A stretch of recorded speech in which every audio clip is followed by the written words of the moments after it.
¿Puede un directivo de junta o comité de control social servir de codeudor al gerente o viceversa? A mí me parece que ahí hay un conflicto de interés que hace que pierda independencia el miembro de junta directiva con el gerente. No es bueno, francamente. Dice que debe la guía de buen gobierno establecer criterios de independencia entre estos órganos. Entonces, a la persona que me acaba de escribir eso, busque en Google, yo lo podría hacer aquí, pero para ahorrarnos tiempo, guía buen gobierno Supersolidaria, y busque una última que sacó, aunque también desde el 2013 sacó otra, la Supersolidaria, y ahí en el tema de buen gobierno habla mucho de este tema de operaciones, negocios conjuntos entre el gerente, el revisor fiscal, bueno, ni se diga el revisor fiscal jamás, pues con miembros de junta directiva o consejo de administración y control social. Entonces mejor no, eso debería estar en los códigos de buen gobierno, que definitivamente prohibito. Dale. Para la revalorización de aportes dice que a quienes se retiren antes de diciembre se les debe revalorizar. El problema es que son montos muy pequeños, los puedo guardar un año y llevarlo al ingreso como dice el estatuto, pero además dice que debo demostrar que hace la labor de ubicar a los exasociados. Pues la verdad es que si usted pregunta eso es lo que le van a contestar. Las personas que a diciembre 31 ya no son asociados, pero lo fueron durante algún tiempo del año, proporcionalmente tienen derecho a la revalorización. Eso el sistema lo liquida y genera un poco de valores chiquiticos, ¿no? Esos valores chiquiticos pues van a dar a remanentes de exasociados porque la persona cuando produce la revalorización ya no está. Entonces esa revalorización pues habría que esperar, como uno puede publicar, porque no vale la pena ponerse a mandar cartas ni nada de eso, pues publicar edictos, publicar en la página web, eso podría ser debida diligencia, tratar de comunicarse con ellos, servicios de mensajería instantánea y listo. Y entonces pues pasados 3 años se le aplica la prescripción ordinaria y vénganos en tu reino al ingreso. Sin embargo, yo diría lo siguiente, pero esto es una vaina extra legal, pues no es lo que dice la norma, es una opinión personal. Realmente eso hay gente que le queda 1 peso, 2 pesos, 5 pesos, 8 pesos, 1000 pesos, eso no vale la pena. El que se fue, se fue. Entonces, ¿yo qué haría? Solo le aplico revalorización a los que a diciembre 31 del 2021, por ejemplo, en este caso, son todavía asociados. ¿Que los demás tienen derecho? Sí. Si vienen a pedirlo, oiga, ¿qué hubo mi revalorización? Pues habría que calcular cuánto le corresponde y dársela, pero solo al que la reclame. A los demás yo no lo haría, porque yo sé, yo he visto fondos de empleados que tienen 3.000, 4.000, 5.000 registros que son pura basura, entre comillas, en la cuenta de remanentes de exasociados de 1 peso, 2 pesos, 8 pesos, 10 pesos por cuenta de eso, y eso genera una enorme cantidad de registros que hace que el balance de comprobación, cualquier listado sea una locura. Cuando la super pide, mándeme un archivo en Excel, no PDF, con el listado de la cuenta remanentes de exasociados, y usted se le va con 15.000 registros de 1 peso, 2 pesos, 3 pesos. Pues yo qué haría, si el sistema definitivo, primero no revalorizaría yo aportes a diciembre 31 de gente que ya no es asociada, el que se fue, se fue.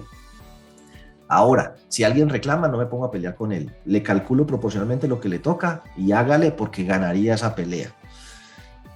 La otra es que usted diga, vamos a hacer que el sistema haga lo que toca, lo que corresponde, y al 31 de diciembre del año entrante, voy a coger todos los que sean, por ejemplo, de menos de 10.000 pesos o de 5.000 pesos, y voy a ajustar eso como un ajuste contable, 1 peso, 2 pesos, 3 pesos, 5 pesos, eso no es material, y depurar esa cuenta, porque si no se les va a llenar de basura. Pero es mucho llevar eso allá a 5.000 registros para luego sacar de allá 5.000 registros de 1 peso. Mejor evítese eso, o mire a ver si el sistema puede parametrizar que solo abone o calcule revalorización de aportes sobre montos promedios superiores, por ejemplo, a 1 millón, que el 562 sería 50, bueno, a 100.000 pesos, que el 562 sería 5.620 tal vez.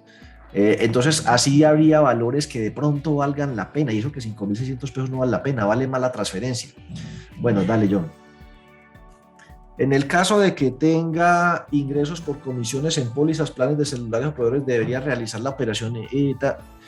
aritmética de ingresos menos costos y gastos, y el excedente que resulte es el que lleva al fondo especial. Bueno, es que ese tema de las devoluciones de ingresos y todo eso, para mí esos son ingresos no operacionales, que son distribuibles y que no tienen que llevarse a otro lado. ¿Por qué? Porque usted le están dando es como una especie de devolución, de descuento, algo así, por las comisiones, los celulares o los proveedores. Eso no es un ingreso operacional, eso es un ingreso no operacional. Ese ingreso no obedece a la prestación de servicios a terceros y por ende es un ingreso no operacional que es distribuible y al que no se le debería aplicar ese tema del fondo especial. Es decir, yo no creo que ni los ingresos por comisiones en pólizas, planes de celulares o proveedores que ellos les dan a ustedes formen parte del excedente operacional obtenido con terceros que no es distribuible, porque esto no es operacional. Distinto que usted diga, yo vendo pólizas, vendo SOAT, es agencia de seguros, algo así, o intermediario de seguros, entonces le vende SOATs asociados y le vende SOATs a terceros. Ahí sí habría que establecer eso, porque es un ingreso, un excedente que se genera por el desarrollo de una actividad que está contemplada dentro del objeto social. Pero usted no se dedica a esto, estos son unos convenios. Es más, esos convenios son para prestarle servicios a los asociados. Y si esos convenios generan una devolución, un descuento, forma parte del servicio que usted le prestó a los asociados y sería distribuible. Dale, John. ¿Nos puede dar ejemplos sobre excedentes operacionales con terceros de fondos de empleados? Excedentes operacionales con terceros, ese caso que acabo de señalar ahí, por ejemplo, cuando los fondos de empleados tienen el servicio de venta de seguros y le venden SOAT asociados, pero le venden SOAT también a los familiares. Podríamos también señalar que un fondo de empleados tiene, supongamos, un centro recreacional y en ese centro recreacional hay que pagar por ir, alquileres, etcétera. Y esa unidad de negocio como centro recreacional dio un excedente de 100 millones de pesos.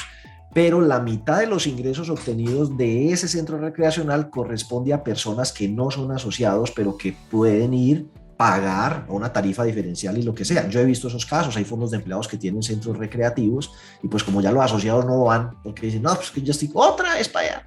Entonces han tenido que abrir eso y ofrecérselo a otras entidades, a otros fondos o al público en general para que vayan allá a piscina y se queden en las cabañas, para que el tema sea sostenible al menos. En ese caso, si da excedentes, que rara vez lo da, o sea, debo decir que la mayoría de esos centros son deficitarios, esa vaina no da excedentes, pero si lo llegara a dar, pues ese sería otro ejemplo. Ahora, en los fondos de empleados el tema es menos grave, porque los fondos de empleados no son contribuyentes. Donde es muy grave es en el tema de las cooperativas, que tienen que pagar impuesto de renta sobre eso. Pero usted, pues, sustrae la parte de excedentes con terceros bien o mal calculada y a la final está creando es capital institucional, pero no le va a caer encima la DIAN, me tienes que pagar impuesto de renta sobre ese 20% y te voy a expulsar, si ustedes ni siquiera son declarantes del impuesto de renta. En cambio, en las cooperativas sí es importante que sepan, primero, que la DIAN no vale eso de que, ay, que el excedente obtenido con terceros no paga impuestos, no paga impuestos, punto. Y ya a la hora de establecer cuál es el porcentaje que me debo llevar a otro lado, pues hay diferentes técnicas para llegar a eso y cada quien lo razonará del mejor modo posible, pero tengan presente, es el excedente obtenido en la prestación de servicios a terceros, o sea, excedente operacional. Dale, John. En un fondo de empleados que se haga crédito a empleados que no son asociados serían ingresos de terceros. Ese sí sería un ejemplo de excedentes obtenidos en la prestación de servicios a terceros. ¿Cómo establecer qué proporción entonces no me distribuyo? Muy fácil. Del total de intereses de cartera o del total de los ingresos, si se quiere, los intereses que pagaron los empleados, ¿qué proporción es? Porque es que no es el ingreso, es el excedente. Porque hay gente que interpreta, no, los intereses de los créditos de empleados hay que llevarlos aparte. En ninguna parte habla de los ingresos o de los, habla excedentes obtenidos en la prestación de servicios a terceros. Entonces usted dice, yo pude haber tenido 1.000 millones de ingresos, pero al final solo tuve 100 millones de excedentes. Entonces de esos 1.000 millones de ingresos, el 1% fue de los intereses de los empleados. Entonces el 1% de los 100 millones, 1 millón es excedente obtenido con terceros y lo separa del excedente distribuible y lo lleva al fondo especial. Dale, John. En la distribución de excedentes de un fondo de empleados se puede aprobar el 30% como retorno cooperativo y otro 30% como revalorización de aportes. Esto es legal. Francamente, no sé si usted tiene clara la diferencia entre retorno cooperativo y revalorización de aportes. Entonces, la voy a aclarar. La revalorización de aportes es en proporción a los aportes y no puede exceder de la inflación. Tampoco puede exceder del 50% del excedente. O sea, hace que si la inflación fue 5,62 y usted tiene 1.000.000 de aportes, le tocan 56.200 pesos. Si van a llegar hasta el máximo. Y eso no es sobre el saldo al fin de año, sino sobre el promedio del año. Porque la persona pudo haber arrancado el año con 100.000 pesos, pero durante el año fue aportando de a 80.000 o de a 70.000, 75.000 pesos, y cuando llegó a fin de año ya tenía 1.000.000.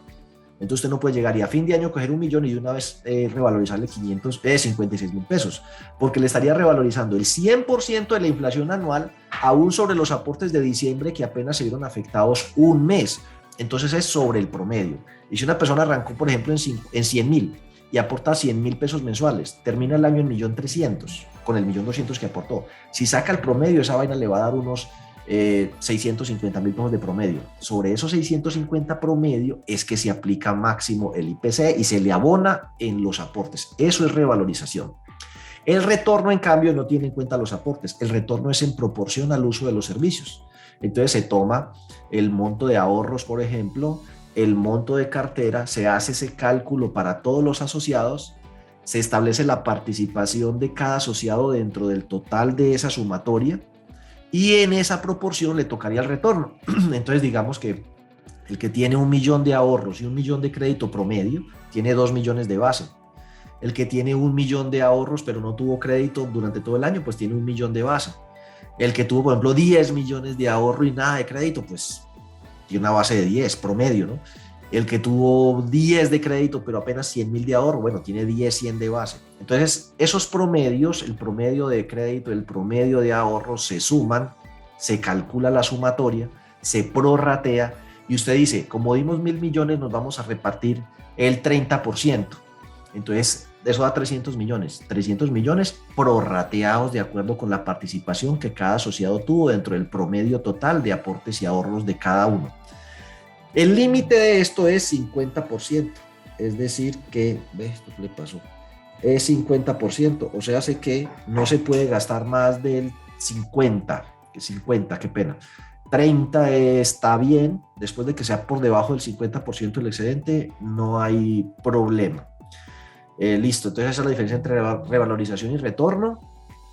30.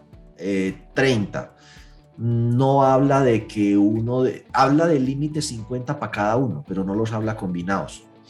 Dale, John. O sea que sí, en mi opinión sí lo podría hacer, 30 de revalorización y 30 de retorno. En términos tributarios, ¿cuál es su opinión sobre las cooperativas que han optado por no solicitar la calificación de entidades no contribuyentes y han decidido pagar por el régimen tributario ordinario?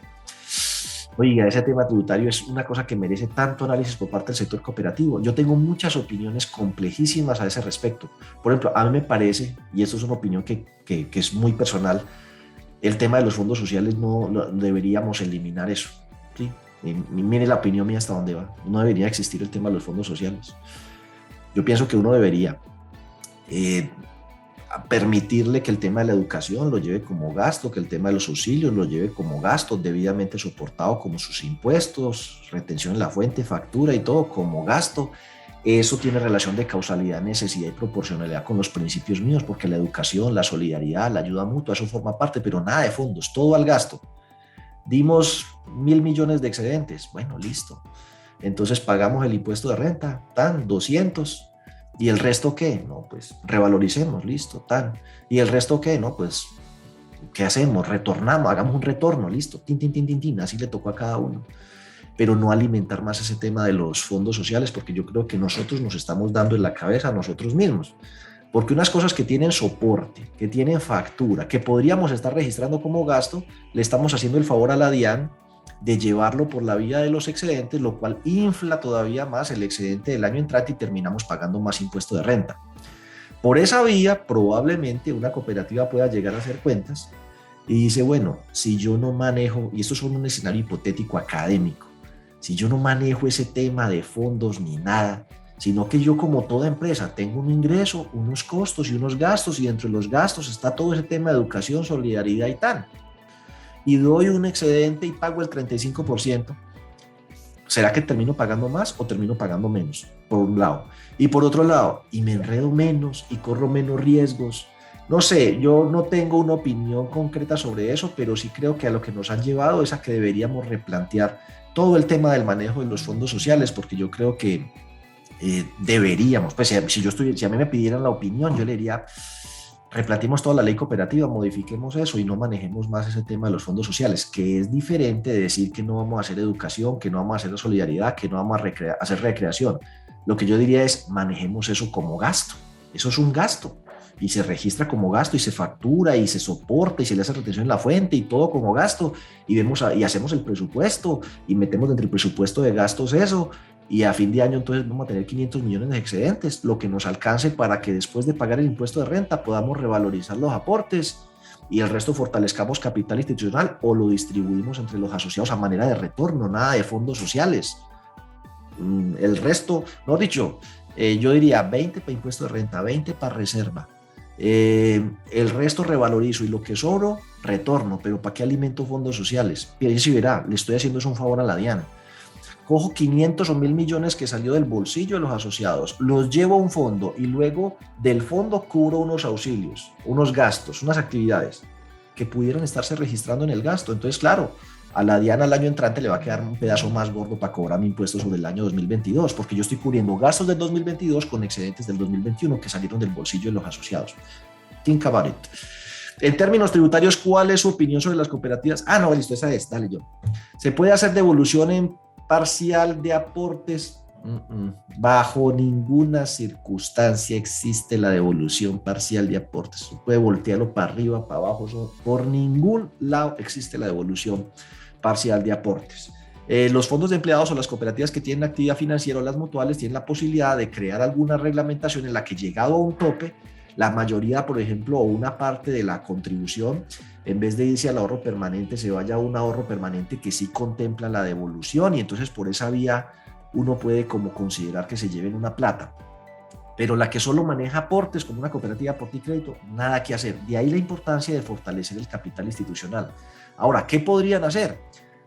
Con los excedentes, fortalecer el fondo para amortización de aportes. Y del fondo de amortización de aportes sí se pueden hacer devoluciones parciales. El problema es que o se le hace a todo mundo por igual, o se le hace al asociado que se retira para reemplazar esos aportes dentro del capital. Entonces, lo veo complicado para resolver el problema que usted tiene. Dale, John. ¿Los fondos tenemos la obligatoriedad de registro nacional de bases de datos? Sí, eso es para todas las empresas. Dale. ¿Los fondos del tercer nivel, si en las asambleas reformaron sus estatutos, deben enviar información? No. ¿Para control de legalidad? No. Eso es para niveles 1 y 2 de supervisión. Dale. En estos días tuvimos la reunión de asamblea y allí surgió una pregunta respecto a la posibilidad de constituir un fondo de garantía propio para nuestro fondo de empleados. ¿Es posible su constitución? Oiga, el problema es dar esa respuesta en público. Pues a ver, ¿qué hora es, Ole, para yo saber qué tan largo le contesto? Mire, si usted le pregunta a la Supersolidaria, le va a decir que no, ¿sí? Que eso está prohibido, que los fondos de garantía se asimilan a seguros, que es una práctica no sé qué, tal y pascual, ¿cierto? Le va a decir que no, si le pregunta. Sin embargo, a hoy hay un poco de entidades del sector solidario que tienen fondos de garantías propios, a las que inclusive la Supersolidaria los ha visitado y ellos le han explicado a la comisión lo del fondo y cómo funciona y no le han visto problema. Ríase usted eso. Entonces, insisto, conozco fondos que tienen fondo de garantía, los ha visitado la Supersolidaria y no les ha puesto problema por él. Pero si usted le pregunta y le eleva la consulta formal a la Supersolidaria, le va a decir que ni por el berraco. Y por el otro lado, a las cooperativas con actividad financiera, por lo menos hasta donde yo supe, a la que le ven ese fondo se lo hacen desmontar. Entonces la superintendencia es como si fueran dos superintendencias. Una la que vigila cooperativas con actividad financiera, con ahorros, y otra para el resto. Entonces, para el resto ha habido menos problema. Para las que son con actividad financiera, a rajatabla se los hace desmontar. Ahora, si van a crear ese fondo, pues créenlo, manéjenlo hasta nueva orden, pero tiene esa amenaza de que en cualquier momento le pueden decir, hágame el favor y me lo desmonta, ¿sí? Y le digo, si lo va a creer, no se ponga a preguntarle a la super si se puede, porque la respuesta ya se la digo de una vez, es no. Una opción es que uno cree un fondo para otorgar auxilios de desempleo, que los fondos mutuales, porque esto sería un fondo mutual, porque la gente contribuye al fondo mutual, puede otorgar auxilios y puede otorgar un auxilio de desempleo equivalente al valor de las cuotas hasta durante 6 meses. Entonces uno dice, vea, para los asociados que no quieran codeudor hasta este tope y tengan un buen reporte a la central de riesgos y el crédito sea por libranza, está la opción de a un aporte al fondo de garantías, que es sí, o al fondo mutual para desempleo, del 3% del valor del crédito, y de allí, en caso de que la persona se llegue a quedar sin empleo, que sería el único caso en el cual incumpliría, porque el crédito es de libranza, pues se le va a cubrir o se le va a otorgar un auxilio equivalente al valor de la cuota mensual del crédito sin exceder de 500,000 pesos y sin exceder de 6 meses o 9 meses. O sea, si la persona se queda sin empleo, y dice, bueno, entonces los próximos 6 meses la cuota se va a ir tomando del fondo, y cuando falte 1 o 2 mesecitos, o yo lo llamo a Q, ya se le va a acabar el auxilio, ya le toca empezar a pagar, y si no, entra en mora y me toca mandarlo a cobro jurídico. A los 6 meses es posible que la persona diga, no, yo ya conseguí trabajo, pero sí necesito que reestructuremos la obligación. Bueno, se reestructura y la persona empieza a pagar, y ese tipo de mecanismos podría llegar a funcionar. Entonces puede funcionar el fondo de garantías, que tiene esa amenaza legal de que no la ven como con buenos ojos. Y le puede funcionar este otro fondo que le acabo de proponer. Mire usted a ver.